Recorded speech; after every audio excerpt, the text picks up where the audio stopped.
This is the last video on the fundamental theorem of calculus, hopefully putting everything that we've learned together a little bit and showing you why it can be so powerful. So let's say that we've defined a function g, based on function f, based on the integral of function f. And they're going to use t values right here along the x-axis, just because typically the variables here should be different than the variables we're using for this part. But remember, in the end, the t's kind of act like x with a lot of the ways that we think through things. So what we want to do is come up with some values of g and then talk about where g is going to be increasing, decreasing, etc. And in the end, our goal is to graph what function g actually looks like right here. So first of all, let's try to find some y values that go with g. I'd like to start a lot of times with the same value right there. So at -1, if I plug a -1 in, the overall area that I've covered should be 0. And then maybe we'll just move to the right a little bit from -1 to 0. We have that triangle there. It looks like total area in the end would be -1 because it's underneath the x-axis. Then from -1 to 1, we add just a little piece from 0 to -1. I'm sorry, 0 to +1. It's also negative. We get -1.5. Okay, follow along with the different areas that we're adding or subtracting from this.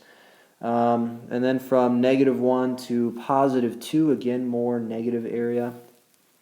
We actually add another 1.5 in that little chunk, so in the end a -3 right here. And then from 2 to 3, it looks like we had 2.5 more negative pieces, so here we get -5.5. Okay, then I go back all the way to -1. Now I'm going to go from -1 to -2. That overall area is -1.5, but because our limits, I'm sorry, -1, but because our limits are backwards, I need to flip the sign of that, so this would actually be +1.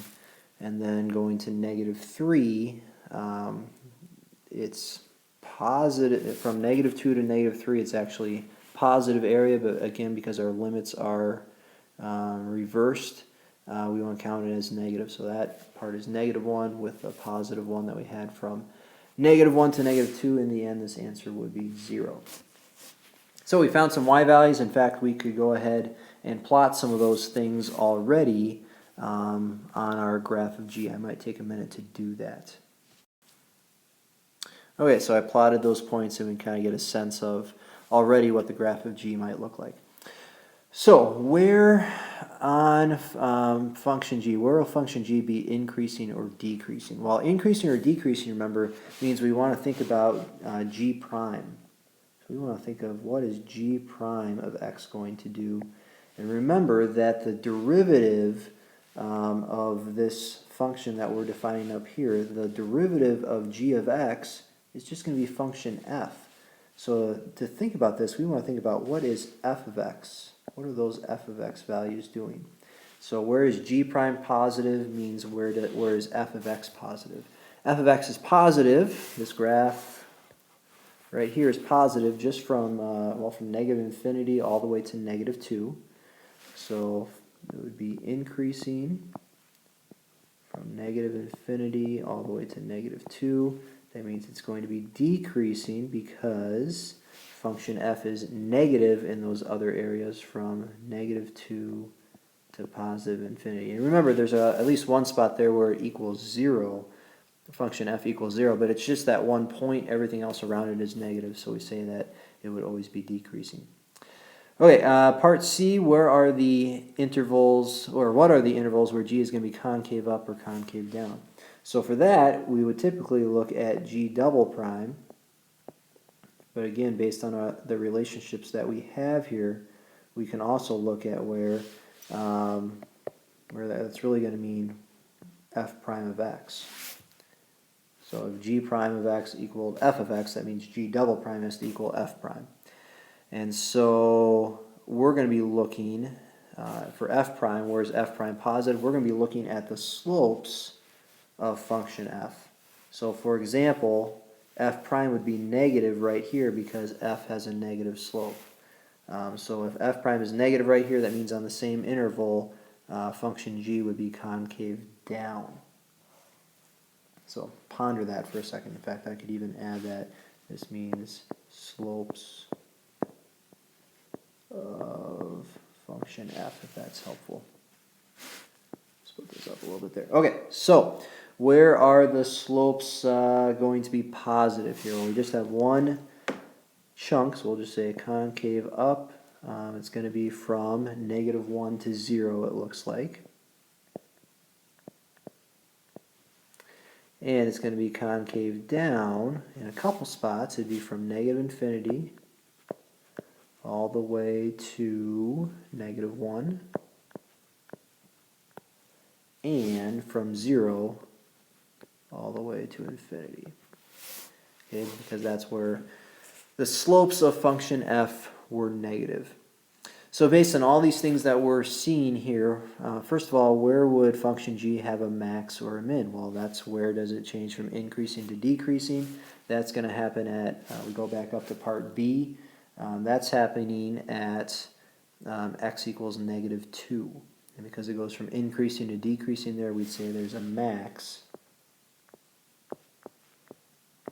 at x equals -2. You can kind of see that already on the dots that I plotted a little bit ago.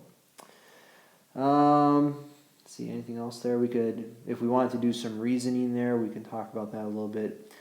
It's because g prime of -2 equals 0 there.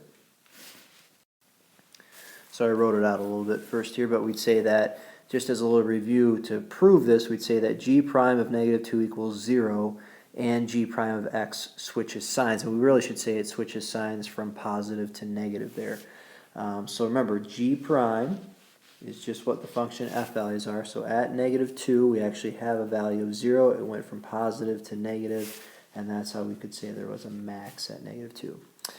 Part E, what about points of inflection? Well, that is going back to part C and our concave up and concave down business.